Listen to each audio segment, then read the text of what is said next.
So hi. Well, we got out for a walk, so I thought I'd bring the camera with and do some recording. Actually, I thought, next time I do an outdoor vlog, I'd do kind of downtown area again, some parts that I haven't shown. But we didn't feel like going around a lot of people today, so we were going off in kind of a no man's land today on a quiet walk. And a beautiful day. The last few days have been really sunny and hot, high 90s. And so finally it cooled off here and we're out enjoying the nice weather. And this is the new roundabout here that I'm standing in front of that they're just building. It's kind of at the end of that road that I showed you that goes past the college there. So this is the road that goes up past the college where I teach at. And they're coming along pretty well. And then this is the roundabout that they're finishing up down at the end. Behind me off in that direction there's a road that they built just a couple years ago to kind of cut across town, so it'll make the traffic flow through town better. Unfortunately, this is right along the route that I jog on, so now towards the end of my jog I'm going to have to go across this roundabout, which sucks, but that's okay. So I'll get to you when we get to some more interesting stuff instead of talking about road construction. And right here we're standing in front of an area kind of on the edge of town. We walked out to the edge of town, and right here's where the original settlement of the town used to be, where the people first settled this area. And then of course the town eventually moved over a little bit, where we showed you the downtown and stuff last time.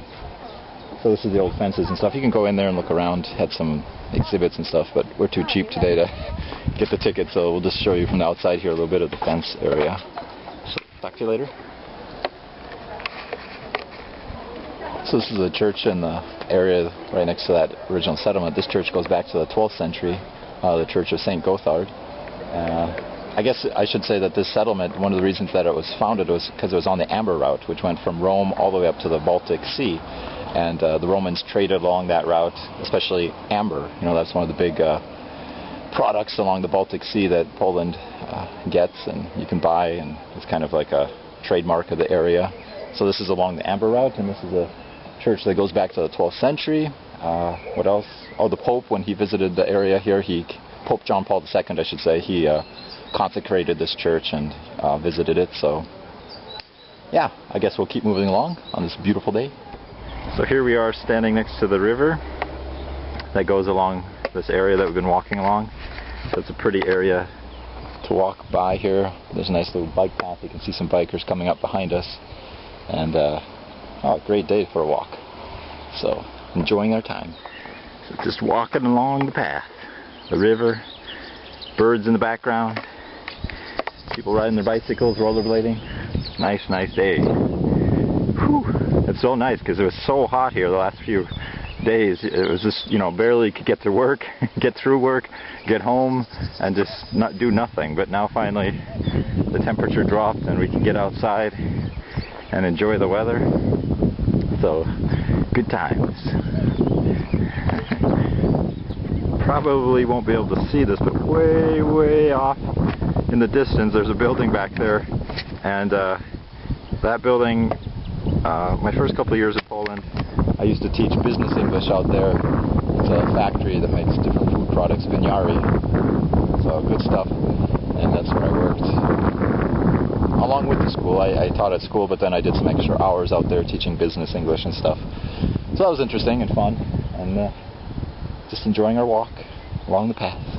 How many times have I said that? And right here we have the Pratt Whitney factory in town, which is obviously a Canadian company that makes airplane parts, and they have a factory here. So it's a big part of the local economy. A lot of workers that are employed here. Next year I might have the chance to teach some business English to people who work here, so I'll see about that. And just wanted to let you know that. There it is, Pratt & Whitney. A little Canadian connection to Poland. So we thought we'd stop here, take a little break in the cemetery. I know it's not the happiest place to stop, but it's quiet, and we're kind of going back along a main road, so it's pretty noisy. And this is what a Polish cemetery looks like. It's quite built up, or this is a rather small cemetery actually. There's some bigger ones in town that my wife's family or relatives are buried in, but I thought this is a pretty typical cemetery to show you. A lot of people have these benches here next to their family grave, and then they can sit. And a lot of people like to decorate with flowers, obviously, and then these znitski or candles. November 1st, All Saints Day, all these cemeteries are really lit up with lots and lots of candles, and it's a really beautiful thing during the night. And then the next day of November 1st is just all the cemeteries around here are all lit up with candles, lighting the graves. So just relaxing here for a minute. I like to look at the old, the history in the cemetery. There's a lot of history here, obviously, going back many years, centuries. So that's another church. That's actually the parish church for my father-in-law, where he goes, or his parish, his parish church. He goes to other churches too sometimes, but that's his parish church. All right. So back for some more road construction. This is that same spot I came through on an earlier vlog, where we had I don't know what I'm talking about. We've been walking for about 2 hours now, so let's see. Yeah, the road that goes through the park here. So we're going back through the park, and we're almost home then, and finish off our walk. So probably, maybe I'll show you through here. We'll go down to the park and we'll walk ourselves across the street here. It's pretty ugly. This is how I have to get to school, is across here. Otherwise I have to kind of walk out of my way about, I don't know, 10 minutes out of my way to get around. Or maybe it's 15 more minutes actually. But sometimes I have to do it, because if it rains here, you can imagine that this turns into some pretty muddy stuff. But here's the park, and you can see it's nice and green. Good place to spend some time in the park. Oh yeah. So I guess that'll probably be it for this vlog. I hope you enjoyed that. Just a little walk around some different areas there. Some quieter areas. Get away from people. Relax on the weekend. So talk to you later. Have a good one.